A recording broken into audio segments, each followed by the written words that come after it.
أعوذ بالله من الشيطان الرجيم يقولون أئنا لمردودون في الحافرة أإذا كنا عظاما نخرة قالوا تلك إذا كرة خاسرة فإنما هي زجرة واحدة فإذا هم بالساهرة رب اشرح لي صدري ويسر لي أمري واحلل عقدة من لساني يفقه قولي فالحمد لله والصلاة والسلام على رسول الله وعلى آله وصحبه أجمعين ثم أما بعد. Once again everybody, Assalamu alaikum wa rahmatullahi ta'ala wa barakatuh. Now we are wrapping up the second passage of the surah. The first of them was the oaths. The second of them was a description of Judgment Day and how rapidly it comes, and it's building on the image that was already painted by the oaths that were about the raiders that are coming in. Now, of the statements we read, يَقُولُونَ أَإِنَّا لَمَرْدُودُونَ فِي الْحَافِرَةِ, يَقُولُونَ is in the present tense, can also be understood in the future tense, which is why the interpretation exists that this statement is going to be made on Judgment Day, alongside the fact that it could be something that people are saying as skeptics even now. The word rad in Arabic, mardudun, is in the meaning of الرجع والعود والارتداد الرجوع في الطريق الذي جيء منه. Rad actually means to go back where you came from. To go back to the starting point. Rad also has the meaning of rejection, meaning that we are, when you say inna lamarduduna fil hafira, human beings are actually accepting the fact that they're originally dirt and they're going back into dirt, you know. And so their skeptical claim is, when we're going to be thrown into the hafira, which is to me the even more interesting a word, why Allah used the word hafira here and what it means. Hafara in Arabic is to throw dirt up, or to dig dirt. Like man hafara hufratan waqa'a fiha, the students know the expression, right? Whoever digs a ditch, you know, he's the one who's going to fall in it. You know, so the idea that Quran even says la yahiqul makru sayyi'u illa bi ahlihi, that's the way the Arabs have that saying, man hafara hufratan waqa'a fiha. But in any way, in the Arabic language, summiya hafirul fars li hafrihi fi adwihi. They say in Arabic the horse, its hoof is also called a hafir or a hafira because it digs into the ground, you know, and it leaves a footprint, an imprint into the ground. وَسَمُّ الْقَبْرِ حَفِيرًا. They used to, one of the words for the Arab for the grave in Arabic is hafir, from the same origin. وَالَّذِي يَحْفِرُ الْقُبُورِ حَفَّارٌ. And the one who digs the graves, he's called a haffar, from the same origin. As a matter of fact, it's really interesting that from it came an expression in Arabic, النقد عند الحافرة. It's an old saying, which means the most expensive thing that they used to sell back in the day is a high-branded horse, which is still a pretty big deal. Nowadays, horses sell for $5-6 million, like some of them. It's crazy, right? So the most Arabian horses are known around the world, right? So they used to sell very, very expensive horses, but they never sold them on credit. In other words, you can take my horse now and pay me in a month, na'a. So they would say, النقد عند الحافرة, meaning, which literally would mean something else, but basically what it means is, until I see the cash, that horse is not taking a dash, is what that means. But what that means in the expression is, hafira is it's standing in the stable, and it's just standing there in one place, you know, plowing its foot. And until I see cash, it ain't moving from there. It's going to keep on digging where it is. Okay? So, النقد عند الحافرة. So from it, there's a meaning that got developed in the usage of the Arabic language. ثم نقل استعماله إلى كل حالة أولى.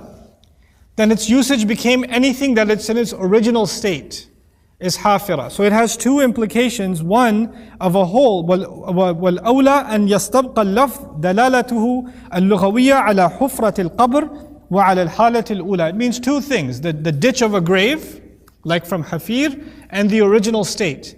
And now understand the statement, إِنَّا لَمَرْدُودُونَ فِي الْحَافِرَةِ. Are we really going to be thrown back after, you know, are we seriously going to be taken back into the ditch, into the original state? Into the original state, al-hafira. This is the question that the skeptics of the akhirah are raising, or this is the terrible realization, like كَلَّا سَيَعْلَمُونَ, that they're arriving at when they see Judgment Day happen. Nakhira, I told you, is decayed bones. I wanted to read some of the Arabic meanings for you too.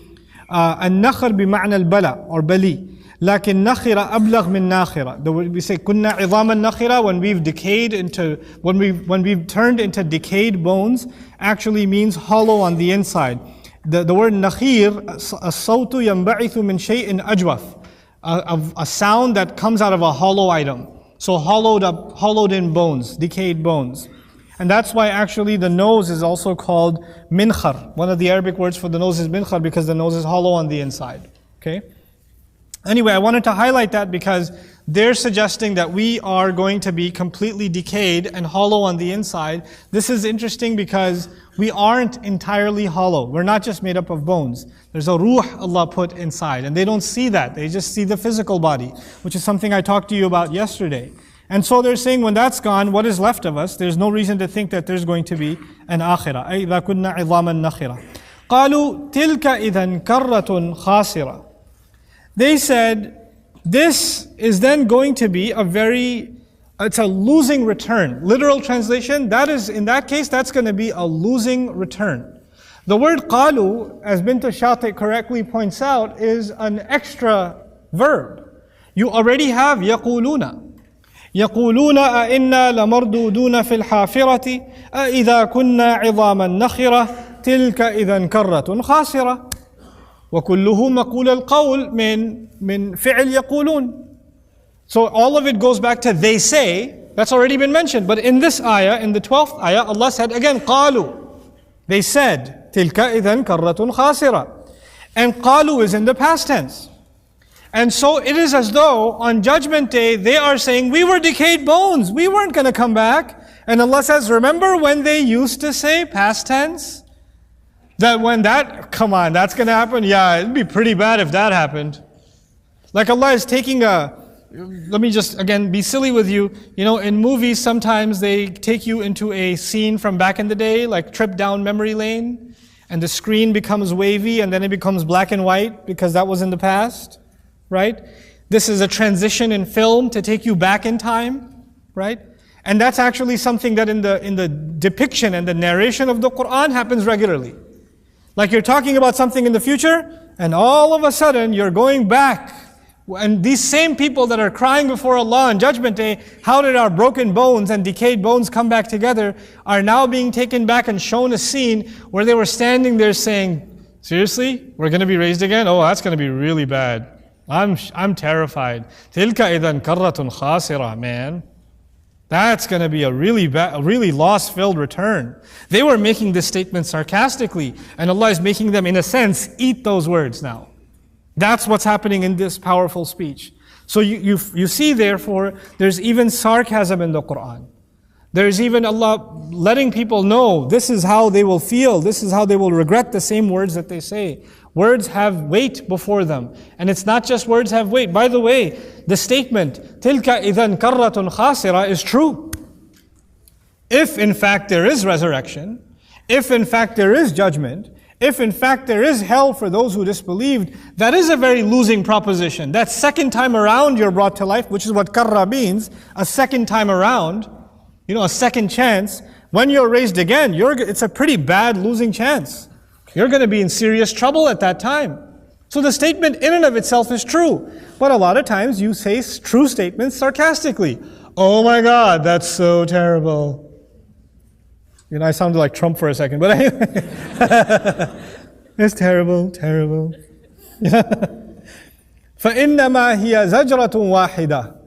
And then Allah says, no, Allah doesn't have to, look at the ayah on its own, and we'll look at what it means, but I want you to dig a little deeper too with me. فَإِنَّمَا هِيَ زَجْرَةٌ وَاحِدَةٌ. Zajr in Arabic is used for when animals are yelled at. So زَجْر الْكَلْبِ فِي السَّوْقِ or فِي السُّوقِ. When horses, dogs, animals misbehave and the master says, ah! And the dog goes, ah! That's what it does. That's called zajr. That scolding of an animal is called zajr.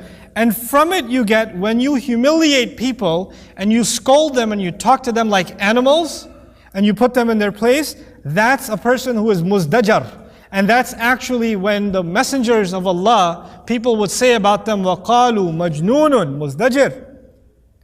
This person's insane. He deserves to be yelled at. Like an animal is hushed away. Like an animal is silenced, you know? And so Allah uses that word, فَإِنَّمَا هِيَ زَجْرَةٌ. It is only going to be one single scolding.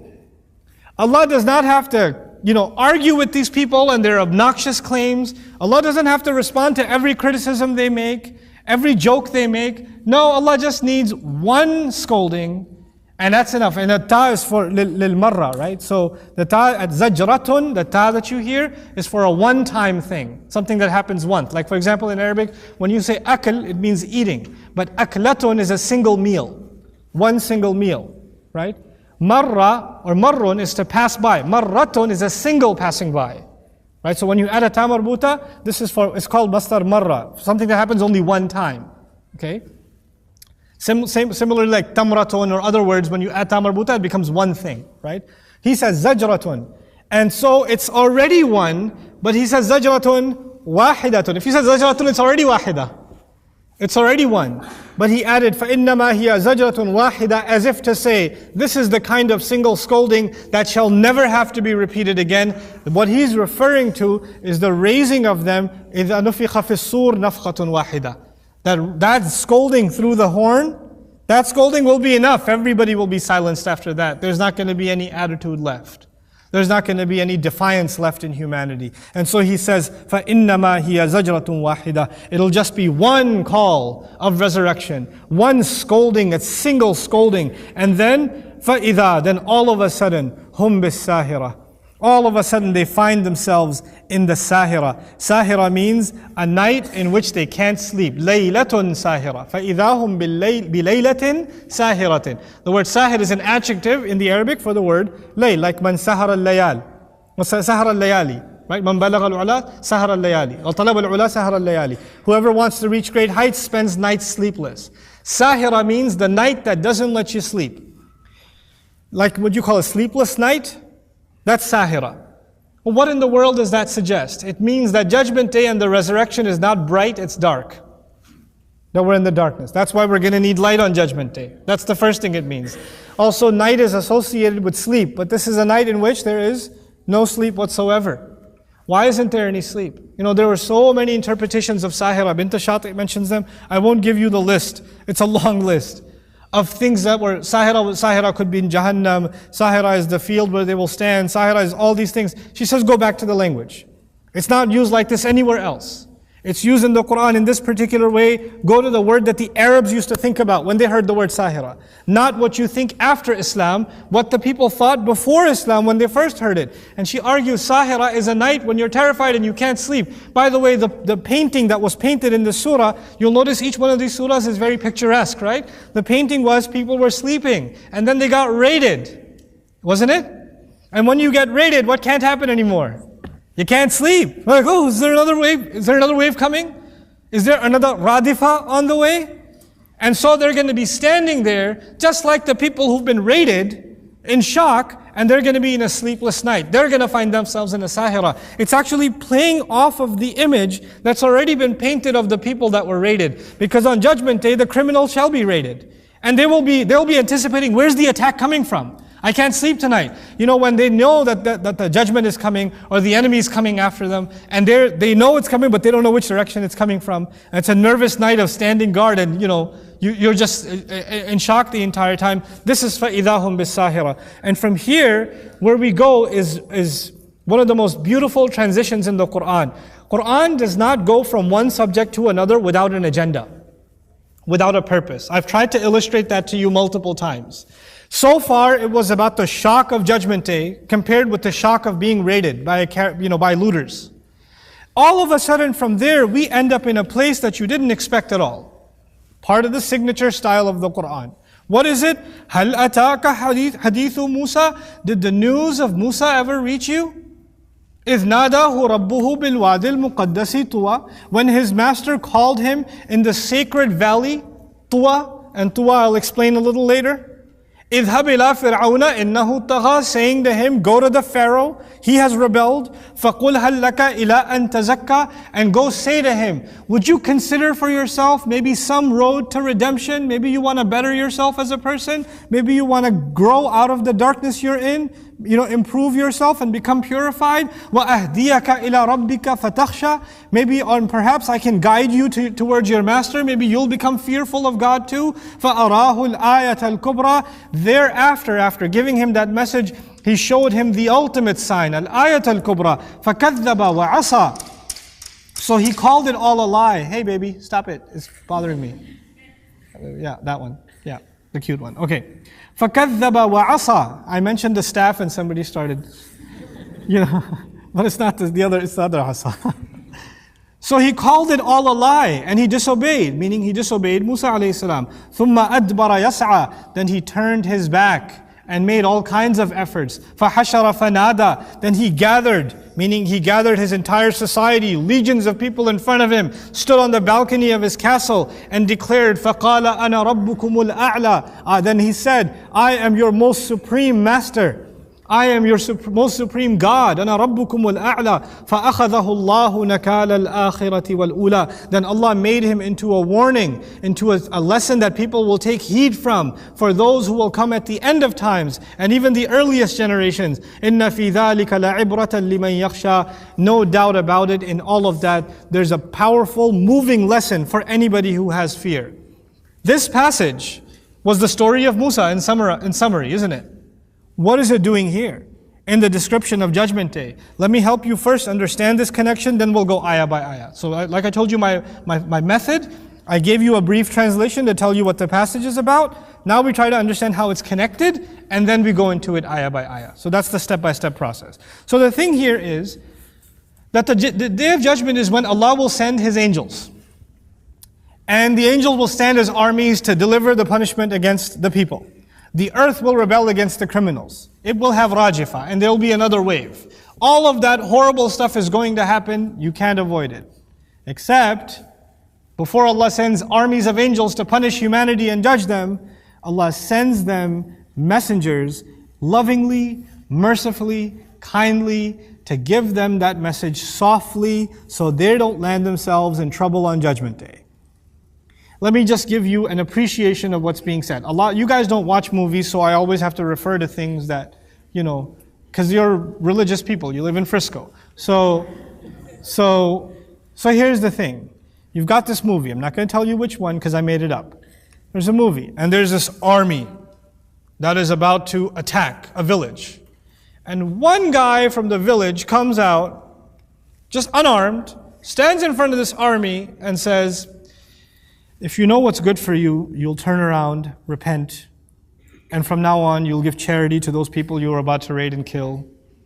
And I'm just here to warn you. It's not me. I'm just here to warn you. Just letting you know. If you know what's good for you, otherwise you will be destroyed, and not one of you will survive. What is the response of that massive army standing in front of that one man? Oh yeah? Will be destroyed by who? You and what army? Isn't it? You and what army? What is a messenger of Allah? He comes and tells a powerful people like Quraysh. He comes and tells a great king, maybe the greatest ever, Fir'aun, you better change your behavior if you know what's good for you, because you're about to be annihilated. And they're like, you're going to warn me? Look at the language. A king is obeyed.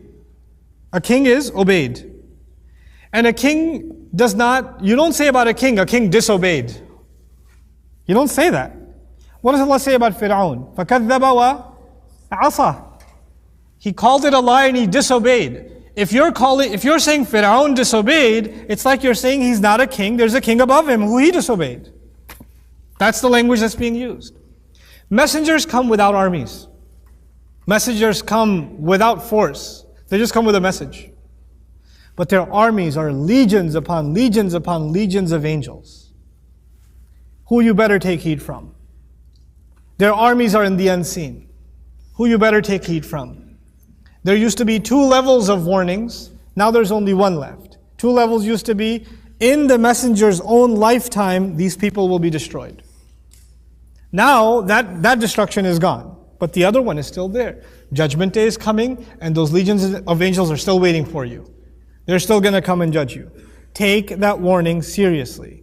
Just because you don't see an army standing behind him, no force behind him to implement the authority, doesn't mean that it doesn't command respect. You know, human beings understand authority. And if we didn't, society wouldn't exist. I mean, I really appreciated what authority means when I traveled to Singapore. Because in Singapore, when you land on the plane, it says, if you are caught with they say this in very nice language. You know, the flight attendants say you can take your seat belts off now and get your bags and you can start pushing each other, etc. When she says that, so she says, and if you're found with illicit drugs, you will be given the death penalty immediately. Enjoy your stay in Singapore. I took my mosquito spray and put it in my friend's bag. Because, you know, we're not friends anymore. But I go there and it's illegal to chew gum. It's not illegal to spit out a piece of gum. It's illegal to chew gum, which means most of you teenagers would die there. Right? Because you're like, what? You know? But people respect it. Universally, they respect it. Nobody chews gum. You know? And they have to, no, it's a gummy bear. It's a gummy bear. You know? People understand authority, whether it makes sense to them or not. They understand it. But when it comes to the authority of the unseen, there's a lot of wiggle room. I'm not getting arrested for this yet, so it's okay. Now with that in mind, that great raid is coming, and Allah will not send that great army yet to attack these people and put them in their place yet. All He will send is a messenger. And Allah has sent you, Muhammad sallallahu alayhi wasallam. And you, Muhammad, should remember, your job is no different than the job given to Musa. And if these people think they're powerful, and they're mighty, and nobody can question them, they are nothing compared to who? Fir'aun. Who are they? What great kingdom do they command? They have mud homes in the middle of a desert. They are surrounded by empires who don't even know they exist. Their greatest assets are horses and camels. They don't even have oil yet. This is who they are. They should know that I sent messengers to much more powerful than them. Much more powerful than them. Man ashaddu minhum batshan. People that were much more capable of punishing messengers and grabbing messengers and arresting messengers and executing them than the Quraysh are. Quraysh at least have to have a town hall meeting. After all, Muhammad, they don't say sallallahu alaihi wasallam. After all, he is from Quraysh. We should take it easy. Maybe we should give him a warning. Maybe we should just beat him up and let him go. They have to consider. Fir'aun's time, he could just give the order, it's done. Ashaddu minhum batshan. Who's going to ask them? Who's going to question Fir'aun? And Allah says, take lessons from the story of Musa. Understand particularly about Musa alayhi salam whenever he comes up. This is one of the last times he's coming up because we're at the end of Quran now, right? But understand something about Musa alayhi salam. Musa alayhi salam is the closest messenger to the messenger of Allah sallallahu alayhi wasallam in the Quran. That is why Allah mentions him more than any other messenger in the Quran. In the Quran, Allah does not talk to our messenger or talk about our messenger by name, because He only mentioned him by name 4 times. And He talks about Musa alayhi salam 70 times. Why? Because the life of Musa alayhi salam many times is actually a superimposing over the life of Muhammadur Rasulullah sallallahu alayhi wasallam. Don't forget that. When you're studying the life of Musa alayhi salam, you're actually also at the same time studying the life of Rasulullah sallallahu alayhi wasallam. All the time. Every time you studied in the Quran. That's the case. How so? Musa alayhi salam's career is 2 basic groups. He spoke to the pharaohs, he led the Israelites. It's 2 basic parts. And in between them there's a hijrah. In between them there is a migration. The messenger's life. He's talking to the Quraysh, which are like the Pharaoh. And he's dealing with the Jews and the hypocrites of Medina, which is like the Israelites. And in between them there's a migration, there's a hijrah. It's actually superimposed. All the challenges Musa had with the Israelites, our messenger had with the munafiqun. All the challenges Musa had with Fir'aun, our messenger had with Quraysh. They're superimposed. So you have this parallel, and the Sahaba understood this. So when the first time the Prophet told them to fight in the path of Allah, they said, we're not going to be like the people who didn't follow Musa.